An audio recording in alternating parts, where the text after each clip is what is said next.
በኦሪት ዘጸአት ምዕራፍ 20 ውስጥ የሚገኙ 10ቱ ትእዛዛት። አንደኛ፣ እኔ ከግብጽ ምድር ከባርነት ቤት ያወጣሁ እግዚአብሔር አምላክ እኔ ነኝ። ከእኔ በቀር ሌላ አማልክት አይኖርም። ሁለተኛ፣ በላይ በሰማይ ካለው በታች በምድር ካለው ከምድር በታች በውሃ ካለው ነገር ማንኛውንም ቅርጽ ምስል አንተ አታደርግ፣ አታምልካቸው፣ አትስግድላቸው። እኔ እግዚአብሔር አምላክህ ቀናተኛ አምላክ ነኝና የሚጠሉኝ ልጆች የአባቶቻቸውን ኃጢአት እስከ 3ኛና እስከ 4ኛ ትውልድ ድረስ ይመልሳለሁ።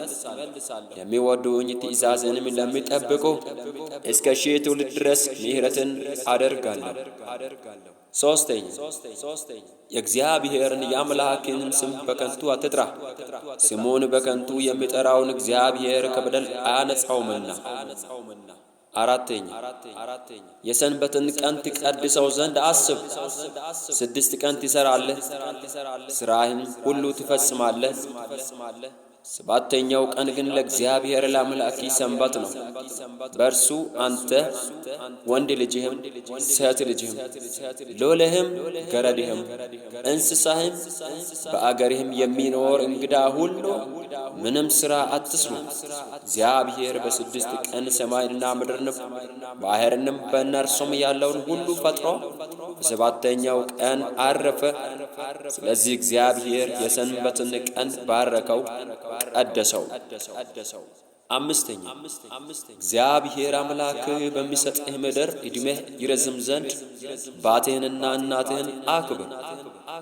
6ኛ፣ አትግደል። 7ኛ፣ አታመንዝር። 8ኛ፣ አትስረቅ። 9ኛ፣ በባልንጀራህ ላይ በሐሰት አትመስክር።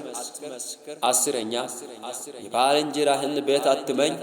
የባልንጀራህን ሚስት ወንድ ሎሌውንም ሴት ሎሌውንም በሬውንም አህያውንም የባልንጀራህንም ሁሉ አትመኝ። ወዳችኋለሁ።